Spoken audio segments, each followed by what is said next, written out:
Hey folks, Jonathan Milam here. Blast from the past.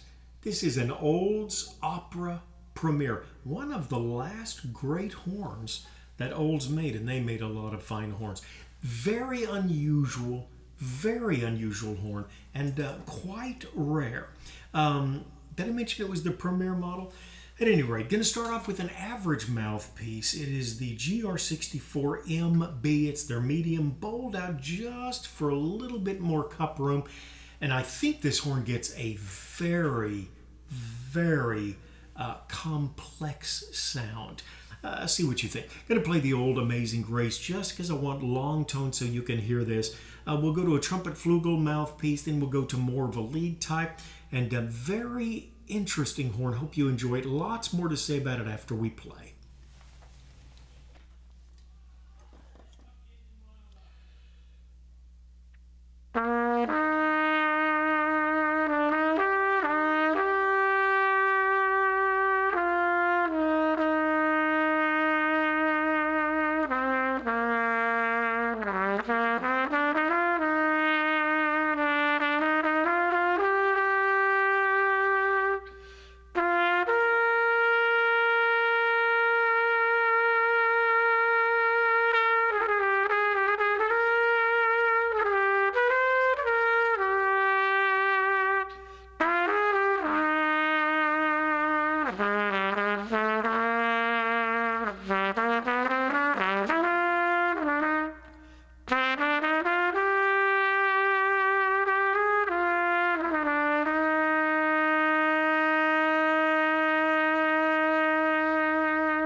Just seems like a interesting tone. Now, Conn was making the Constellation, and apparently, that's my philosophy, Olds felt they needed something that would contrast towards that.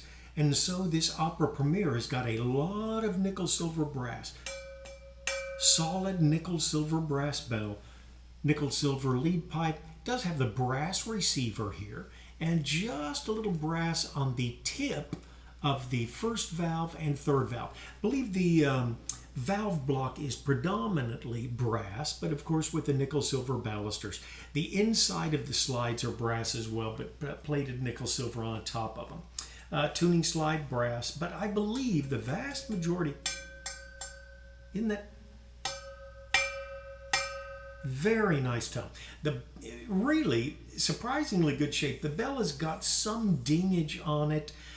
If you had a masterful brass tech, they could probably touch this up very easily.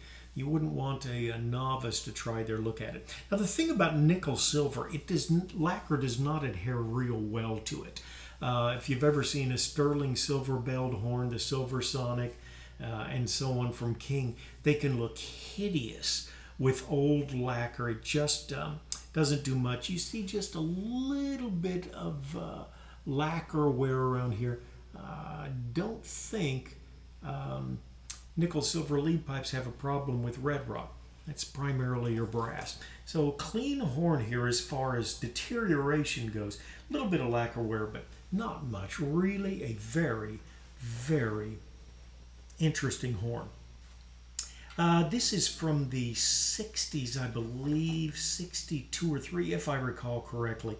But one of the last great horns that Olds made, and the only really large bore. I've got an old Symphony from 32, beautiful hand-peened bell, and that horn says large bore on it, but in the 30s, a large bore was 460, 459, 1000s, which we now call medium large. This is a .468, and quite an interesting horn. Okay, we'll play it now with a very deep Reeves C2J if you need an intimate sound right on top of people, but you still want to play your trumpet. This might be the ticket. Should have a great sound with this large bore horn, nickel-silver bell, which I really prefer, vastly prefer to the sound of a sterling silver, and I've probably had 10 or more sterling silver bells, but I like the nickel silver. I think you just get a very complex, interesting sound potential depending on how you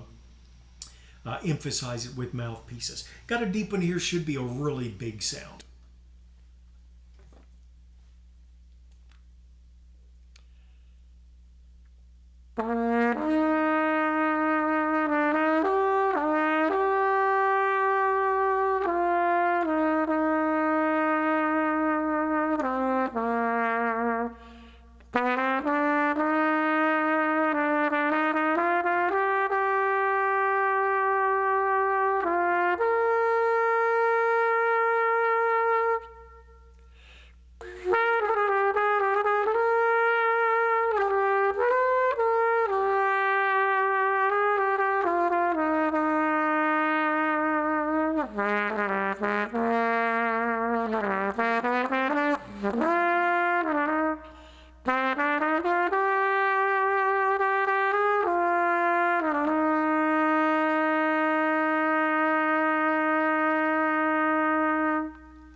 See what I mean by complex sound?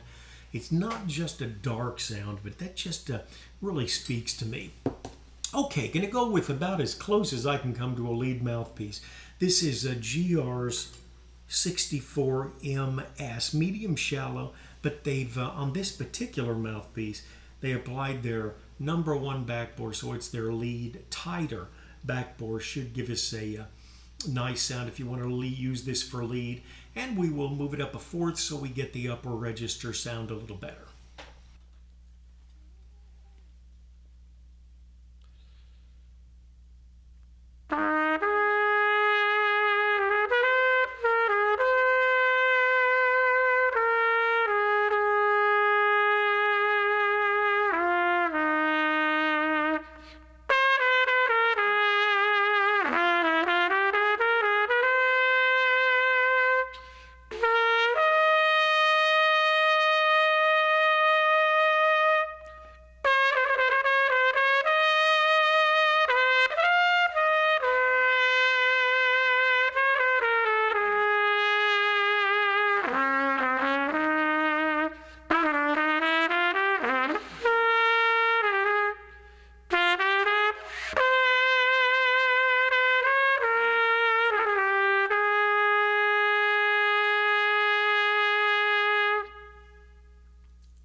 What a nice, nice horn. I've really got a soft spot in my heart for olds. In fact, I had about 6 or so. And you know what? I just thought I'd kind of start a little collection going and leave them to my kids. And you know, by that time they'd have a little bit of value. I just don't derive any joy from keeping a horn in a case. If I'm not actively playing, it just doesn't seem to do much for me. Isn't that funny? I'm trying to get to a reasonable number of horns so that I can say, yeah, I'm playing that, I'm playing that. I've got a really neat brass Stradivarius, box Stradivarius, the older type flugel. It seems like, can't remember the model number, but kind of a cross between a cornet and a flugel. As soon as we get that straightened up, it'll be an interesting horn that we have. Really wanted to play it at my daughter's wedding coming up in a week. Okay, take care of yourself, and as we say, someone near you.